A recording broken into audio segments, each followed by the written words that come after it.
Hello people, నేను మీ సుమేధ. ఏంటి బట్టలు చూసిన తర్వాత నేను ఎక్కడో షాపింగ్కి వచ్చాను అనుకుంటున్నారు కదా?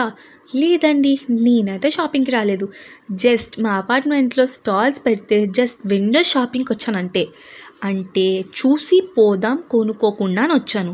కానీ ఇన్ని ఐటమ్స్ చూసిన తర్వాత మా చెల్లి ఇంకా కజిన్స్ ఊరుకుంటారా చెప్పండి?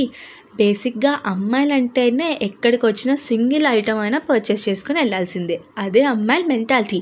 కానీ మా ఇంట్లో ఇంతమంది అమ్మాయిలు ఉన్న తర్వాత సింగిల్ ఐటమ్ ఏంటి, అట్లీస్ట్ ఒక 4-5 ఐటమ్స్ అయినా తీసుకుని వెళ్ళాలి.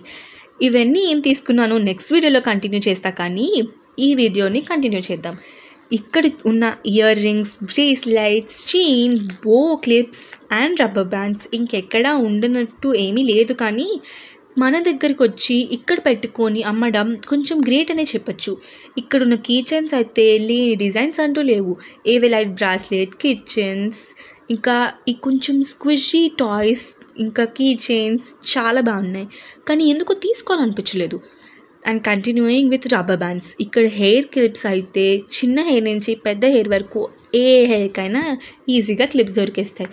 ఈ bracelets, puppy pins, tick talk pins, బో ఇయర్ రింగ్స్, హెయిర్ బోస్ ఇవన్నీ చూసిన తర్వాత మా చెల్లి తీసుకుందాం అనింది.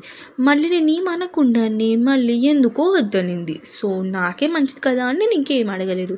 ఈ క్లిప్స్, ఫ్లవర్ క్లిప్స్ చూసిన తర్వాత నా మనసు కరిగిపోయింది చెప్పాలంటే. ఈ బ్రేస్లెట్ కూడా బాగా నచ్చింది, కానీ నేను తీసుకునే లోపే వేరే వాళ్ళు తీసేసుకున్నారు.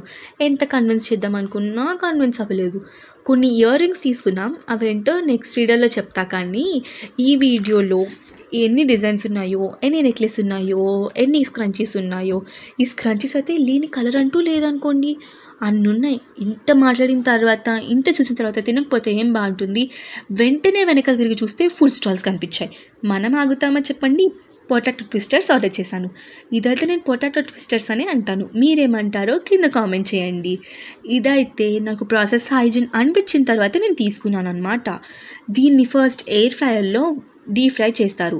అంటే దాని ముందు ఒక లిక్విడ్తో ఏదో దానికి చుట్టూ చేస్తారనుకోండి, అది వేరే విషయం. ఎయిర్ ఫ్రైయర్లో ఫ్రై చేసిన తర్వాత మళ్ళీ బయటికి తీసి దాని మీద మయోనీస్, సాస్ మనల్ని అడిగే వేస్తారు. మేము కొంచెం ఎక్స్ట్రా స్పైస్ కావాలని యాడ్ చేసాం, కానీ ఏమంత స్పైసీగా లేదు. నెక్స్ట్ టైం ఇంకా స్పైసీగా ఆర్డర్ చేయాలి. So I'm continuing with this video part 2. Bye.